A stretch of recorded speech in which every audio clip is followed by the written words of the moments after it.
Hi, everybody. Thank you for tuning in. This is the Reading Glass episode 1 with your host, Dylan. And I'm Bekka. How you holding up today, hun? We're here. We did it. Are you ready for this? A little bit, yeah. All right.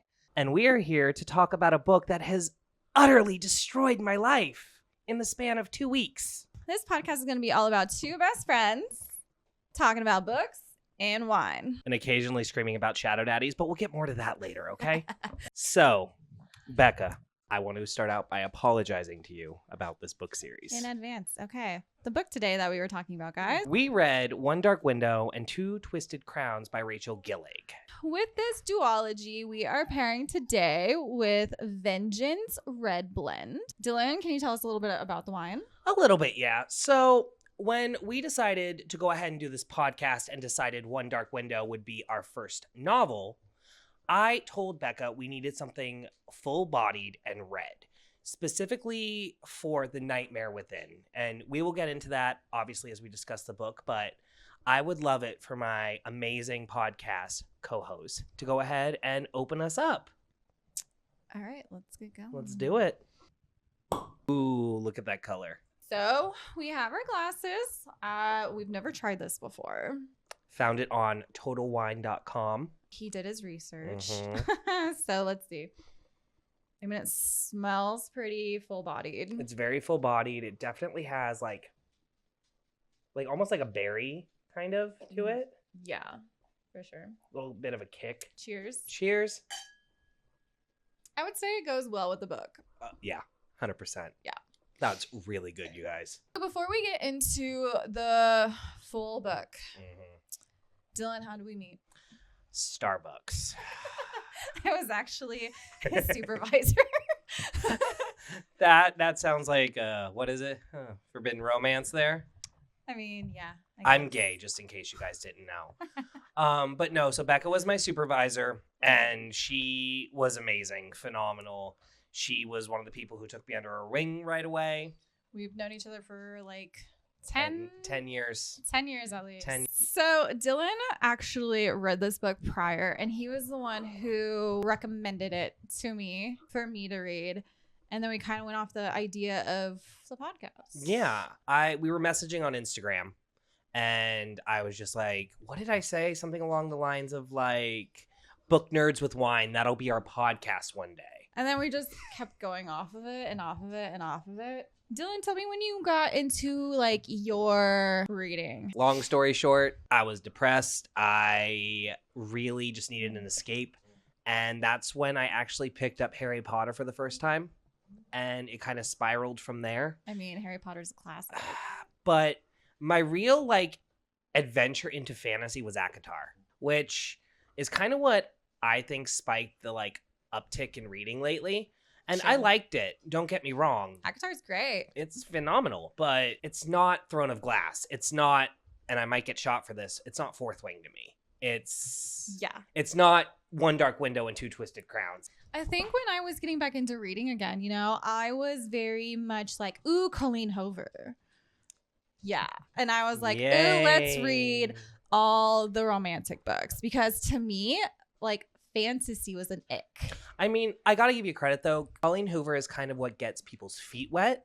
So I can understand like that being your gateway, like Twilight was for so many people. Yeah, her writing just captured you into the actual book. And I liked that about her. And to me, during the time, I was just like, I like reading again. Because I was reading stuff I enjoyed. And to me, still in my mind, I was like, ew, fantasy. It's going to be boring. What was the Colleen Hoover book that got you? I believe the very first one was the one I made you read. Yeah, It Ends With Us. And it was Ends With Us. And that's what like hooked me. And then eventually you were like, Bekka, you need to venture out of your reading habits. Here is Fourth Wing. Mm-hmm. I love you, but like Colleen Hoover.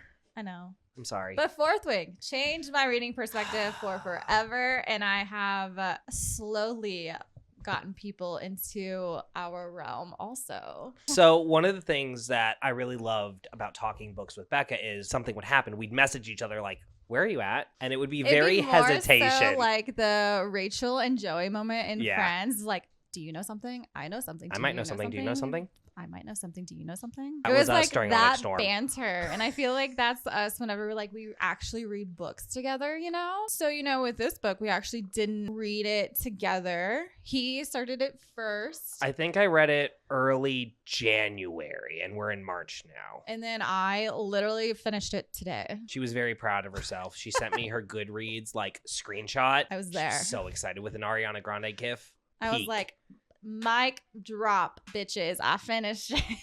So it took you about a week to do both of them, would you say? Give or take. I don't know. For me, with books, I know for a fact that like I will read a book really fast or start picking up my reading pace when I'm really into it and I want to know more, you know? Valid, yeah. Like if it's that good of a book and you don't want to put it down, you want to know what happens next. And like the story is structured well that way. Like I want to know more and I want to know more now. So I will ignore everything in life and just keep reading. She's proven that today at work. I have.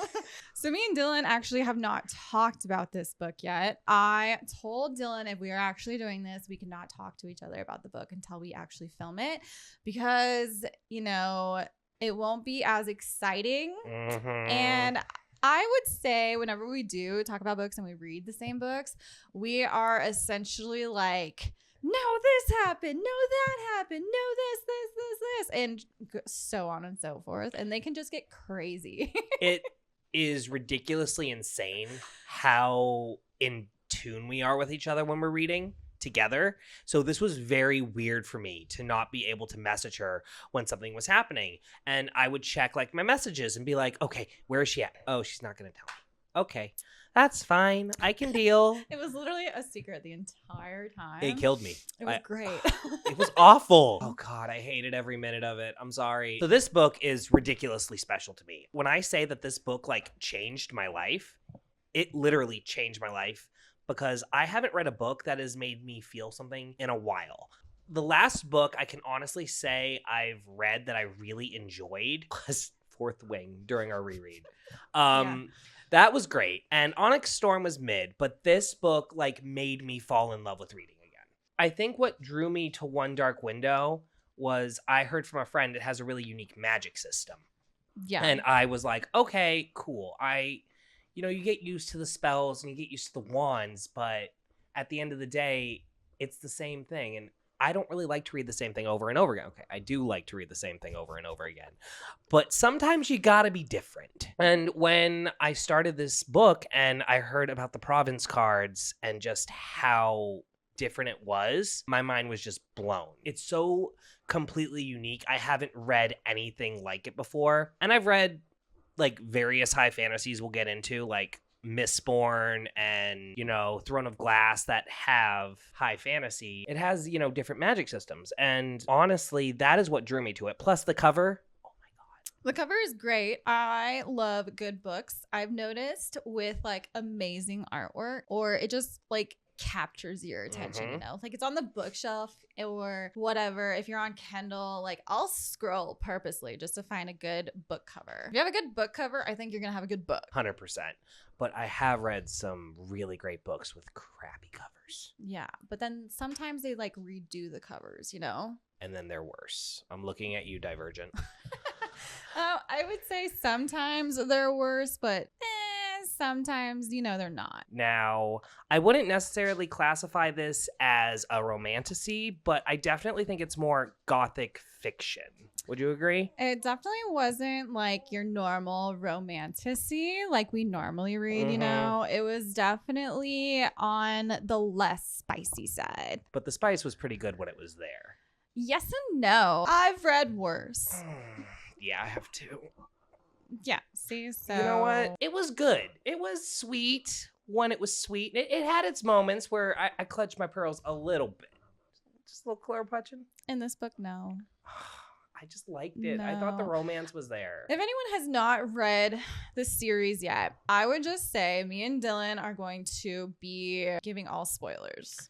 and it's probably not going to be very linear. Everything's going to be on the table. So, I mean, if you are interested in reading the book and you listen to our podcast and you really want to read it after, great. Phenomenal. But if you haven't read it and you really want to read it, this is not the podcast for you. Yeah, no, we spoil everything. We can't hold it in. Yeah. I'm sorry. When we talk about it, we talk about it.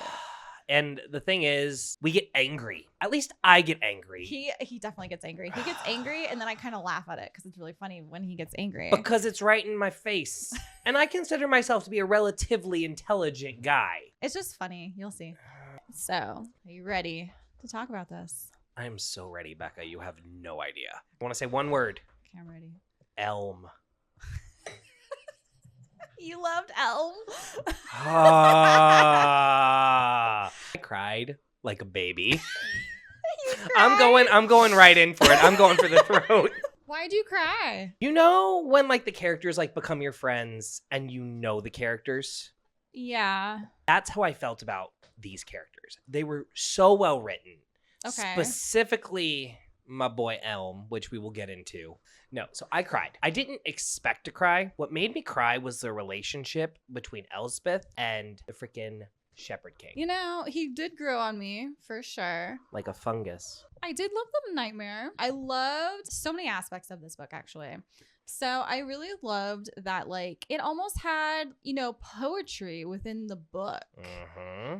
So it's kind of like it started off every chapter, right? At least in the first book. In the first book, didn't do it in the second book because you already learned about the province cards. Mm-hmm. But in the first book, in the beginning of every chapter, it was like a little riddle poem about the province card that was basically going to happen in the chapter, you know? Mm-hmm.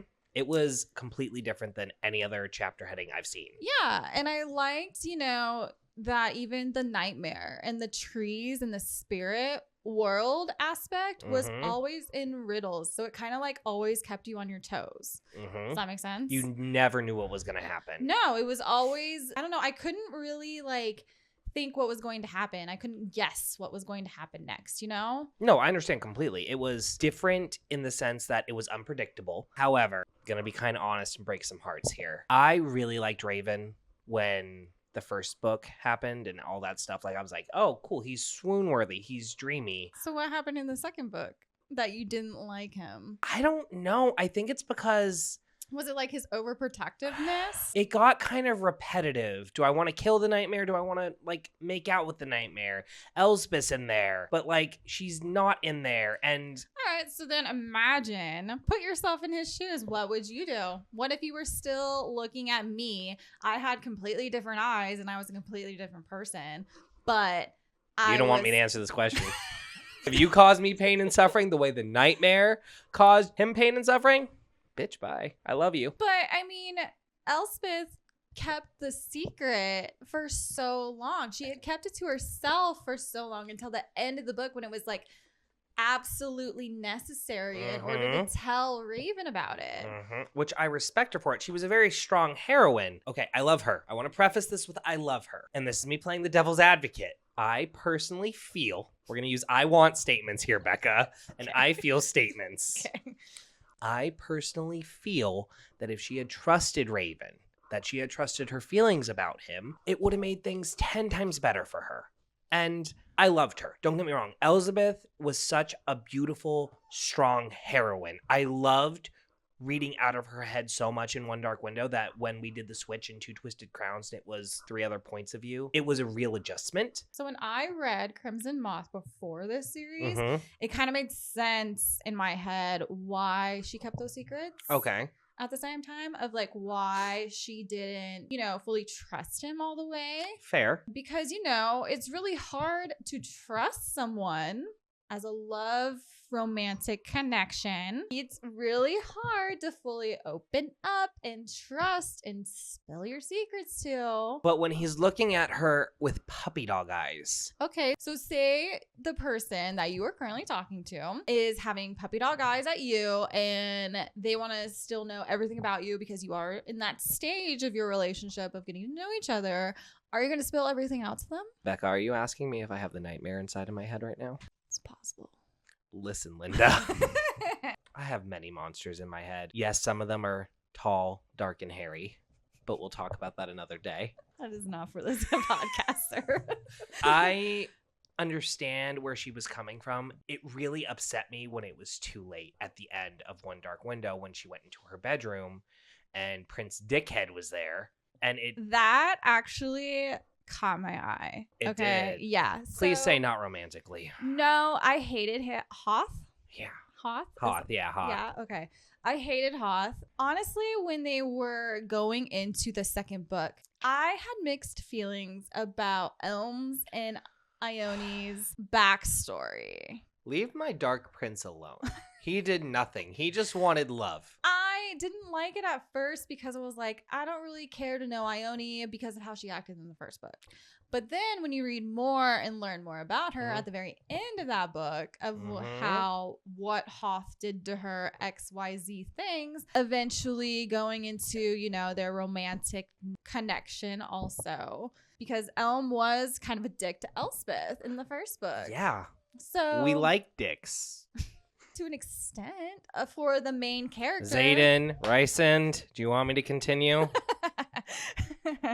I get it. Since we have such similar viewpoints on stuff, minus my husband Elm. He doesn't know yet, you guys. We're planning a June wedding. June wedding. June. I'm thinking June. Do you feel that Ione's and Elm's love story kind of almost overpowered Raven's and Elspeth's in Two Twisted Crowns? It's a good question. I almost feel like it's a yes. Only because, you know, in the second book with Elspeth, she was in the nightmares, like dark hidden secrets for, I want to say like half the book. Yeah, I'd say half too. Like it was a good chunk of time before she finally got out. She didn't even know who she was. She had to remember her name, and then her memories started coming to her over time while she was in this dark place. And she was also like, you know, knowing his secrets, knowing him more, getting his backstory. Yeah, and while all this was happening, Elm and Ione are starting their love connection. They're starting to trust each other. They're starting to, you know, try to find the maiden card for her. Which, it's amazing how much she felt under the influence of the maiden card. In case you guys don't know, the maiden card causes incredible beauty, but it comes at a cost. You cannot feel things anymore. Romantic. Your emotions just get shut off completely in the entire book. You're basically a zombie. Yeah, just with a pretty face. It fit Hoth at the end to a T because he was already a dick with no emotions. It was just amazing how much I liked Ione when she was under the maiden card. She grew on me. She grew on me too, for sure. I was very worrisome, I guess, with her because I was like, how is this going to go? Like, is she going to be a bitch? Or is she going to be like feeling him out? Or no, she felt him out, just in a different way. There's 12 province cards? 12 province cards, yes. A little background of the book. These province cards are filled with magic in them, and you have to tap on them 3 times to start their magic, and their magic ends when you tap them again 3 times. So, an example of the maiden card, you will be beautiful nonstop until you tap that card 3 times, in which case you get everything back. Your original looks and all your emotions. But any scars are healed, which Spoiler. Is crazy. That's amazing in itself. That was the biggest spoiler, because when she described Hoth basically like pushing her out, was it a window he or pushed a her balcony? It was a window. He pushed her out a window. Yeah, when he literally pushed her out of a fucking window, like, here's how you end our marriage. Yeah, no, they were engaged. Yeah, that's how you end our engagement. This is how you end our contract. And he just pushes her out the window thinking, oh, big splat dead, because she's falling from a couple-story building. Imagine how that would feel. Just lying there waiting to die. It said in the book that she was literally just lying there looking up at the sky, feeling everything at that moment. Couldn't do anything about it. She couldn't speak. She couldn't do anything. She was just lying there. Can you imagine? Just I would want to die. there. I'm panicking thinking about it. Yeah, and then not even knowing that the card you're still under the influence of has magical healing powers, and no one knew. The spirit did a good job. Right, but, you know, at the same time, like, this is why she didn't want to go into Hoth's bedroom when he was in his ill state of mind on his deathbed. You know, I did not think about that at Yeah. all. Oh my God. Which I know it was like right in front of me. And obviously that's how he heals himself after Elizabeth like rips him apart at the end of One Dark Window. It says it in the book. Look, okay. It has been a good month since I have read this, and I remember 90% of it, okay? Yeah. But the little smaller details. Literally in the book, she's like, I really don't want to go in there. The only reason, because she knew Elm's background with Hoth, and Hoth was on his deathbed, and she knew as soon as she would walk in that he would know. He'd figure it out. That the Maiden card was giving her magical healing abilities. Because he of the almost fact killed her. He basically thought she was going to be dead. Such a good fucking book. It was so good. That was so good. And that was why whenever anyone was in the room trying to use the nightmare card on him to get into his brain, he was trying to say Maiden the entire time. And that's when his good old buddy Lyndon. We love him, don't we? Who? Lyndon. I think he's a saint. Lyndon? Yeah, he's a saint. He helped Hoth. We love Hoth, right? No. Oh, I'm sorry. I thought that was your husband here. No. Girl. And Hoth is the singularly most disgusting character I think I've read in a very long time. He was repulsive. Very repulsive, for sure. It was disgusting. And not just for shoving her out the window, folks. He was just a spiteful prince. But at the end of it was so stupid. And the way they were treating Emery throughout the entire series, like a lamb to be slaughtered. He didn't know. He was a baby. He's just a baby. He was dying. Yeah, because he was degenerating in the book. So he was dying. So essentially, guys, there is this mist that gives you a fever. And after you come down from that fever, you have magical powers. Now, unfortunately, the magical powers, while they give you something, they take something away. And that is going to be called degeneration. And everyone has a degeneration. But unfortunately, no one's degeneration is the same. The king, who essentially controls all of the magic, all of the cards. He has one of each card. He didn't have all of them. He didn't have the Nightmare card until the beginning of the first book, and then the Twin Alders, which we'll get into. But the king wants to control all the magic, so he views the people with the magic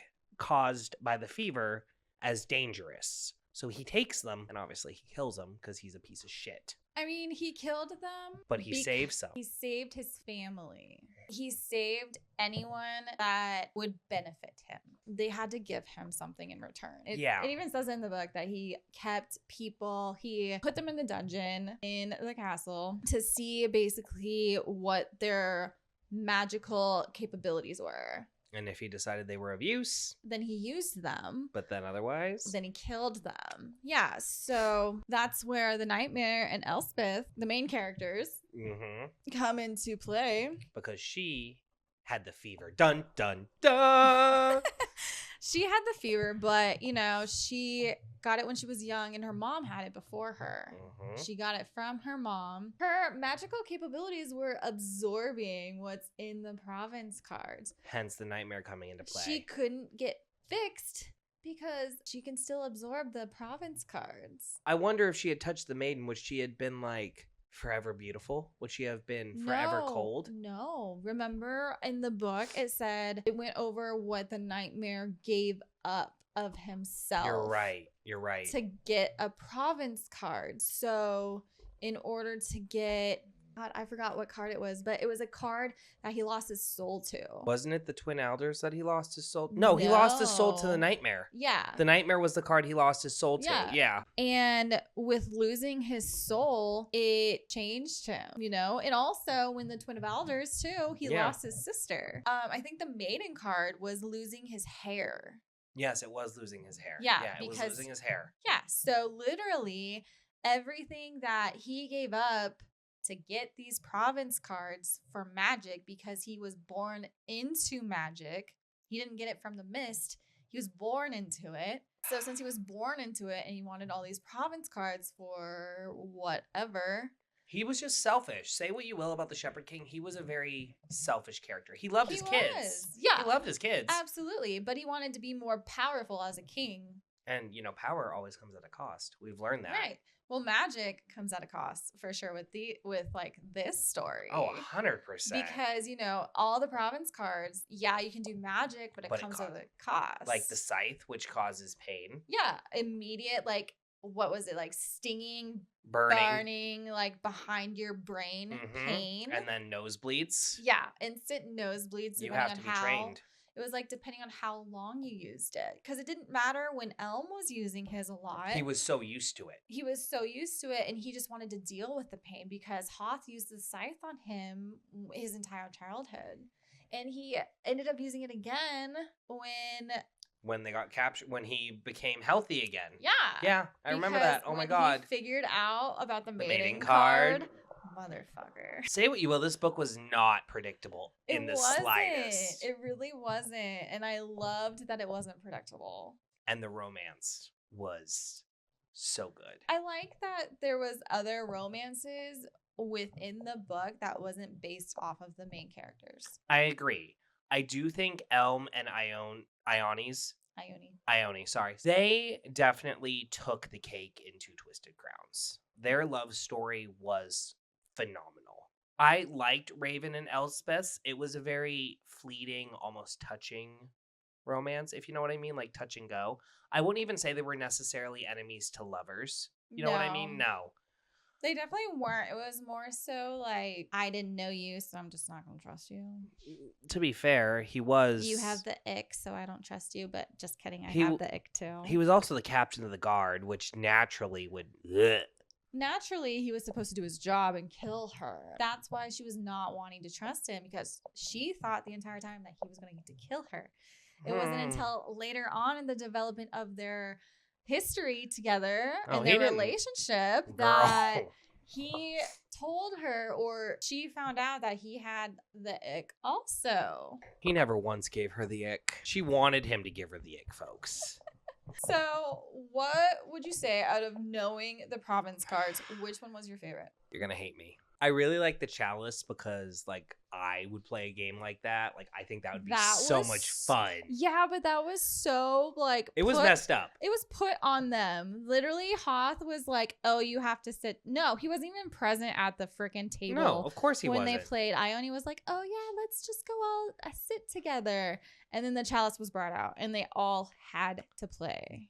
But let's face it. That's fucked up. I would do that. That's would. Something I would do that. I'd be like, hey, we should all go out for drinks, Bekka. Let's go out for drinks. This is going to be fun. Fucked up, Dylan. I know, but you love me. No, it wasn't the Chalice. That was my favorite. It was the Maiden. I really like the Maiden. I loved the Maiden. From the design of the card, which I believe is pink with a rose on it, to the special healing powers, to the beauty. I thought that was such a unique and clever twist that my mind was literally blown. Like, at first, I really liked, obviously, the Scythe. I thought the Scythe was really cool. I would never use the Scythe, ever, because free will. But, oh my God, the Maiden card had my, like, I literally was like, what? What is going on here? Are you fucking kidding me? Like, this is amazing. And it also, to me, I took it as a reference as there's more to beauty than meets the eye. Yeah, 100%. And I love that. I thought the most flimsy card, the most... oh, it just makes someone pretty. Oh, blah, blah, blah. It became, in my personal opinion, the most powerful card. And I love that. I thought it was great. I think it only became like that just because of how Ione was with the card. Any other person, I don't think they would have been like that.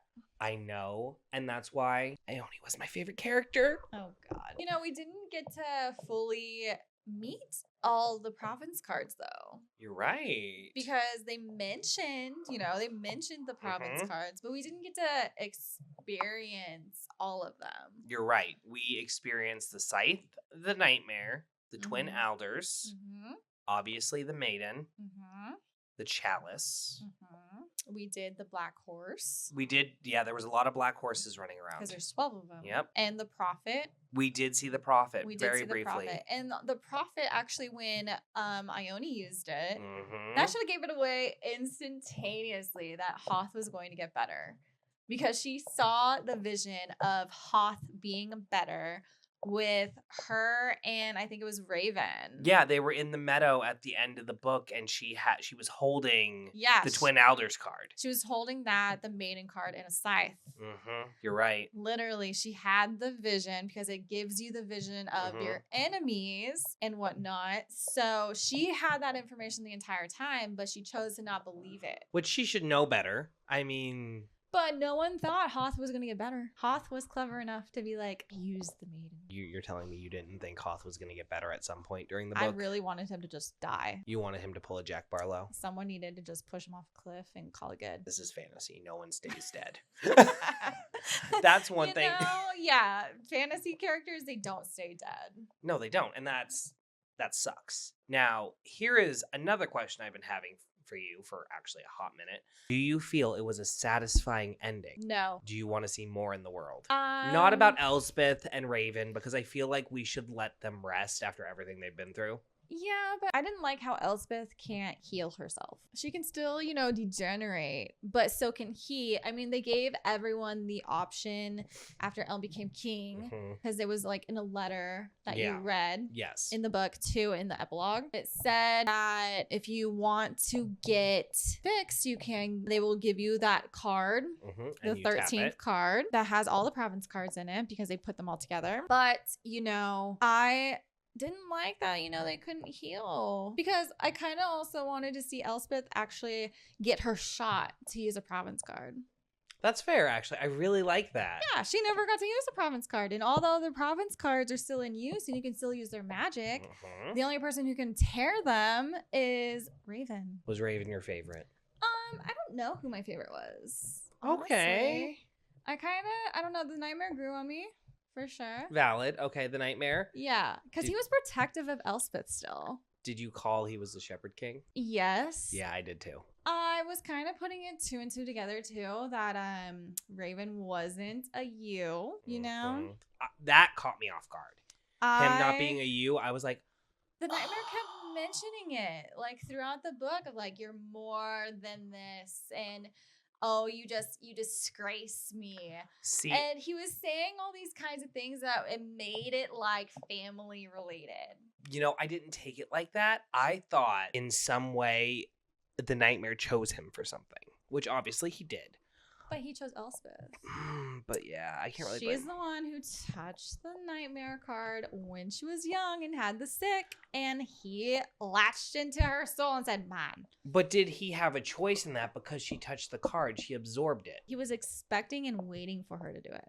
Was he? It says it in the book. Yeah, you're right. I loved Raven. I thought Raven made me swoon a lot during One Dark Window. But I have this fascination with balls, with dancing. Okay, so in One Dark Window, when she goes to the castle, there was that festival going on, and there was the dancing. I swoon over a good dance scene. Raven, Elizabeth were twirling on the floor. That boy had my heart pounding. The scene was also just very short. Does size really matter, Bekka? You need a good imagination. I get it. Rude. You need the scenery. I don't know. I mean, I get it. It's a very Bridgerton thing. Okay. Yes. It's a very Bridgerton thing. I'm just saying that I have a thing with it when it comes to like royal balls and festivals like that. To me, it makes me swoon. So I really appreciated the opening scenes of One Dark Window. And I'm going to be honest with you, it kind of gave Cinderella vibes to me at first with the wicked stepmother and the two evil, I wouldn't even necessarily say evil, I would say stupid stepsisters. They loved her. They loved Elspeth. In their own way. And they weren't rude to her like Cinderella's stepsisters. I didn't care for the stepsisters. I wanted to punch them in the face almost much as I wanted to punch the stepmother in the face. I really wanted to punch them in the face half the time because they were these vapid, shallow girls. And I understand their purpose. To punch the stepmother. I think we all wanted to punch the She was a stepmother. bitch. Someone needs to use the scythe on her. She was getting up Walk to off a tower. Hoth's area, Nothing could top Hoth. Maybe the Rowan King. I'm not going to lie. He was a drunk. Do you remember not the tall, skinny king from Sleeping Beauty, but the shorter king, Philip's father? That's who I was picturing as the Rowan King. especially when his face would get really red and I couldn't help it. I was thinking more of, Game of Thrones. Yeah. The very first king. You were picturing him? Yeah, because he was a drunk. Yeah, you're right. I've only seen Game of Thrones once. How dare you? I'm just saying that I really appreciated those opening scenes. That's what really drew me into the world, was like the lore of the province cards, the lore of the Rowan King wanting to unite the deck to clear the mist to defeat the spirit, which, by the way, creepy, really creepy. The spirit wasn't even like a human form. I know. I was picturing it was part human, part beast. It had a tail. Silver eyes. Horns. Yeah. It was kinky, not in the good way. It was weird. I was expecting for like this spirit to be, of how the nightmare kind of explained the spirit. Like almost a Norse god, like long flowing hair, white dress. Yeah, I was expecting like a goddess, And then it's talking about this thing with multiple layers of teeth. Yeah. I was like, oh, you're not, oh, no. Yeah. I don't like that. I mean, I liked it, but it was different. It was definitely different. It was not what I was expecting. It wasn't a letdown, because I definitely feel the journey to her was a lot. That was a lot. Are you kidding me? I felt dirty. I felt like I had to shower.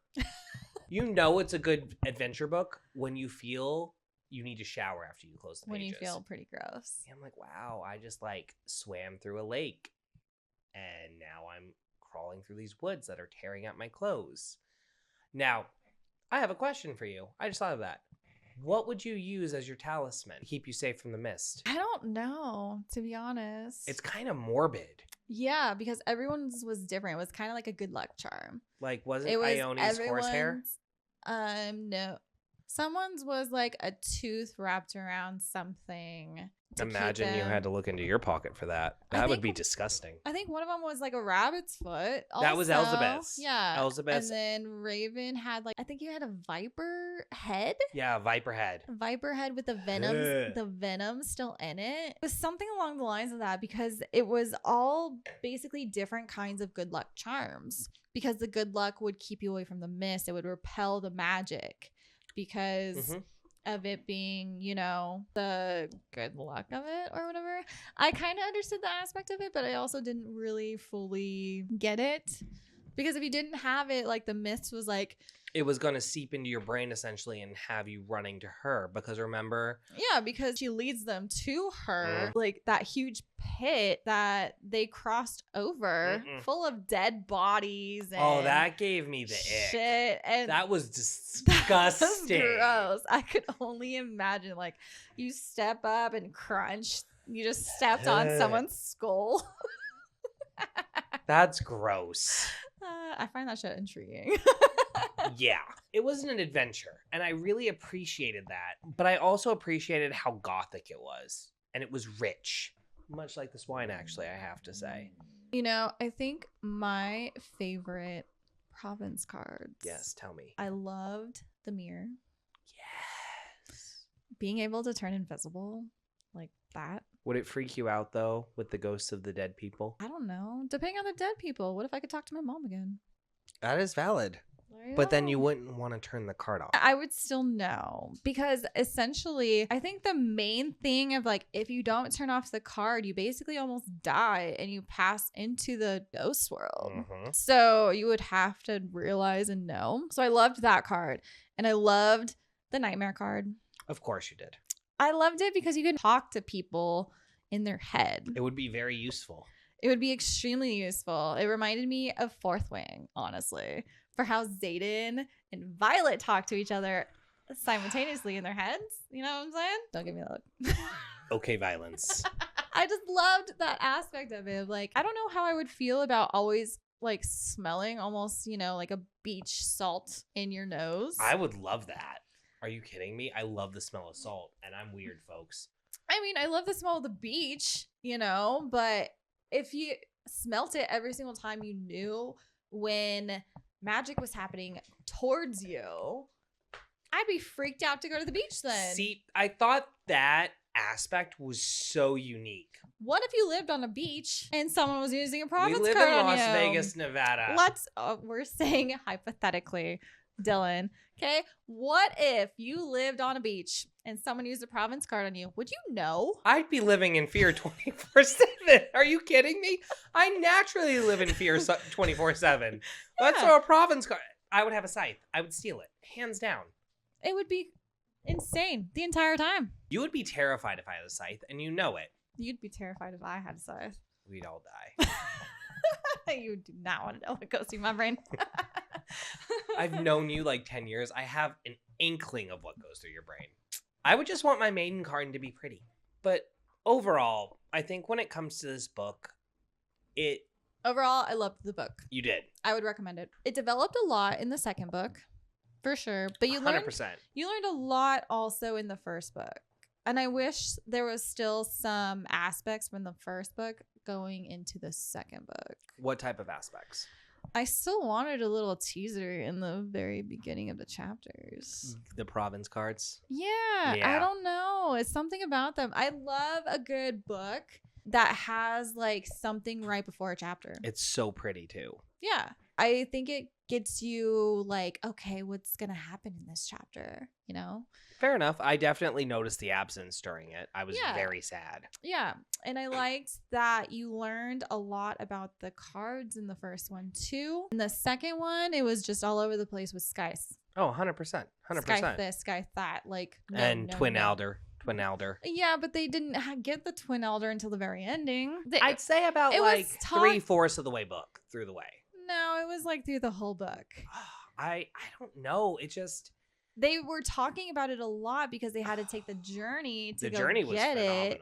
They had to go take the journey through it to get the card from the spirit, which was in its stomach. Lovely. Do you remember that? Yeah, I do remember that. That was disgusting. How the spirit had to like go inside of it. But it was safe. You got to admit, the spirit took it seriously. Right. As anyone should take it seriously. Because that's the card that you use to talk to the spirit. Mm-hmm. And I don't know. I mean, all the province cards were very important in one way, shape, or form. Minus the golden egg. You never heard about the golden egg. You didn't really hear much on the Iron Gate either. Briefly. Iron I think like Gate 2 sentences in One Dark Window. And the Wells card. Nope. It was mostly, like we said, the maiden. I wouldn't say the chalice was in there a lot. It was in there for that one small section. The chalice was a lot in the second book because they used it to have in-depth, like, it was almost used for like an interrogation. You remember that? Yeah, I do remember that now, actually. Because they use it for like almost as an interrogation because you can't lie under the chalice card. Or it kills you. Not 100% kills you. I mean, yes, you get poisoned. That was shocking. You get poisoned. Ugh. I thought that since they, like in the first book, when they used the chalice card, when Elspeth was trying to lie, continuously lie, I found it weird that like if you stopped trying in the group that she just starts walking away, you know? I found it weird that like it still affected her because she was trying to lie and she never fully told her truth. So it was like, boom, poison. Freaking vomit your blood up everywhere.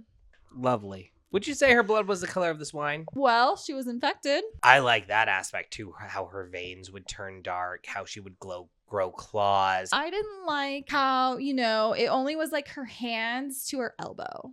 So like you wanted like full on nightmare werewolf type thing? I don't know. I was expecting more like venom. Like overcompassing her. Yeah. Or yeah. like she felt it more, you know, she noticed it more, like going underneath her veins kind of deal, like when it was stirring, because I feel like when it wasn't stirring, she never really knew when it was happening until he fully took over her body. But she always asked for it. She always asked for help for the nightmare to come out of her, you know? Yes. Which I thought was very respectful from him because he knew deep down that it would cause her to die and to degeneration. Yeah. But I wanted more of a Venom vibe. I can respect that. What did you think of Raven's degeneration? I liked that he wasn't affected by certain cards. It was different. It made him unique. Yeah, I loved that he could only use the 2 cards, the Nightmare and the Mirror. Because if you use them simultaneously, it'd be pretty badass with just the 2 cards for life. He is already a highwayman, so he's pretty badass in general. Right. That scene, by the way, where she first goes out with them, I absolutely loved it. I loved how Jasper and Raven were so protective over Emery. That is true. We have It left was Jasper mainly out. Jasper, because Jasper, his sister, Mm-hmm. she was the one who volunteered herself in getting the Aldler's card to remove her charm Mm-hmm. and to run frantically into the mist for them to run after her, while the nightmare knew that she would more than likely die, like his sister, when he made the card. That devastates me. She literally stated that during one of their times too, I think they were under like the scythe or the chalice, or maybe a mixture of both. I think it was the chalice. Yeah, and it was like that one other person in the I know what you're talking about. woods, and they were all like fighting each other. Her and Raven kept yelling at each other like the most like shit that they would never tell each other or yell at each other, because the truth was just coming out of them so rapidly because their emotions were heightened, So Oh yes, when they were in the village after they had left to find the Twin Elders card. yeah. Yes, that was an intense scene. I felt so bad for Raven during that. Oh, I felt bad for Jespeth too.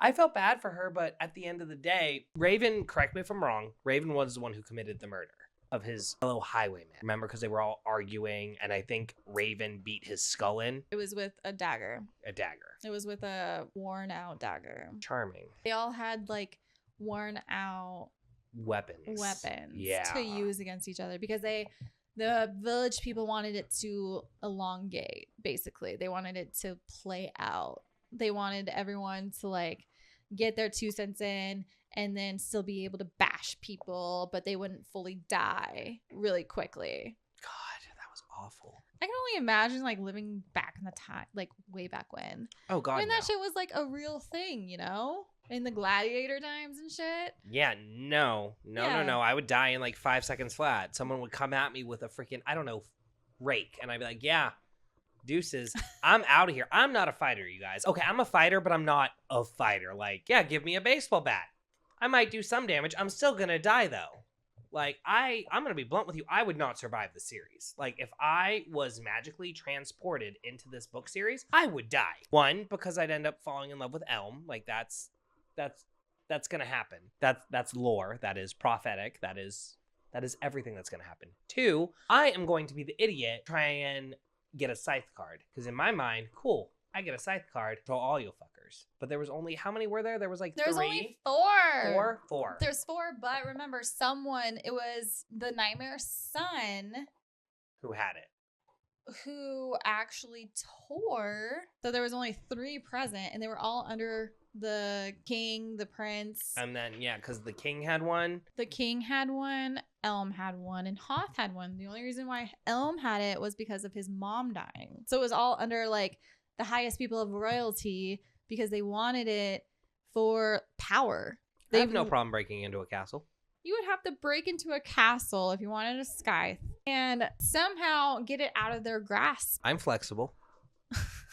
You would have to be like a pickpocketer, because Okay. it was mainly in their pockets the entire time. They would just reach into their pocket and tap it 3 times, and they could do it easily. Give me a maiden card. I will seduce whoever I need to seduce. We are not above seducing here. But the maiden card was always very, you knew someone who was using the maiden card because they looked so perfect. There was no flawlessness to them. Are you saying I don't look perfect right now? I'm just saying. Wow, folks. Do you see what I put up with every day? I'm not saying that. I'm simply saying that any kind of flaw that the maiden card thought you had would fix it. So it wouldn't fix anything on me. Thank you, Becca. Anything else you want to talk about? I got a couple good points. Okay. This book was a very well-paced, thought-out gothic fantasy that I would recommend even to beginning readers, honestly. I think if you were wanting to get into like the fantasy world and like just understand what it's about. I would say on the spice level, it's about 2 chili peppers. No, I'd say about 1. 1, really? Yeah. It was about yeah. 1. It was more like chaste kisses and fade to black. It wasn't open door. No. And like if it was going into smut, it was very like Tasteful. It was to the point, I would say. There was no no like excess. descriptive shit. No that happened in size it. length, no There was monster. there wasn't like, oh, he did this and Then I did that. and like stupid shit like that. Which that we love. appreciate. We appreciate that. But this is definitely a good beginner fantasy. It isn't long either. 2 books is a very, very... It was under 500 pages for both books. Yeah. So 500.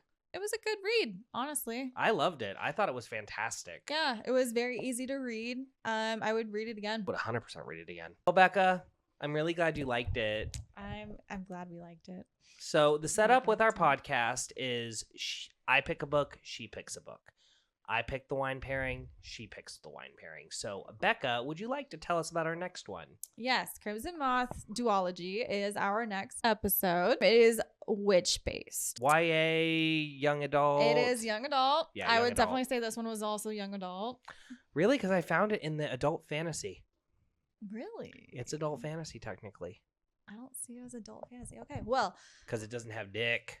Crimson Moth, I would say, is definitely a young adult. There's magic in that one also, I would say, because it's witch filled. I think it was my very first witch book. Really? Yeah. I- I've read a lot of vampire books. I've read a lot of like god books. She likes her dragon books, too. I've read a lot of dragon books. I don't know. I feel like my reading range has been all over the place. It's been with a lot of fae. I've read a lot of fae with like magical powers. Okay. Also, vampires that Vampires are are a also classic. like goddesses, like different vampire stuff. Yeah, it was actually my first like witch book. My first witch book was The Secret Circle by L.J. Smith, so I'm very excited to get back to my witches. Okay. And you did mention some vampires, so I have a question. Would you ever be interested in reading older books, like when we were teenagers, like something along those lines, and reviewing them for our channel? You know, we already got some throwbacks. Oh, really? Coming back. We got some throwbacks. Mm. I think throwbacks are fun to reread, personally. It'll be even more fun if they have a movie. I'm just saying. Don't be giving too much away. Oh, we got to give them a little tease. No, that's as much as they get. Oh. Until the next episode, guys. Thank you so much for tuning in. Thank you guys for joining in our journey of this very first episode. We definitely look forward to doing more. Right, Dylan? Definitely. It was a challenge, but make sure to check out Behind the Sips to see more of how this came to be. We have plenty of footage coming on our Instagram page. Wherever you are watching us, make sure you like and follow. And cheers, Dylan. Cheers, love. Till next time, guys. Thanks for joining, guys. We'll Thank see you next you. time.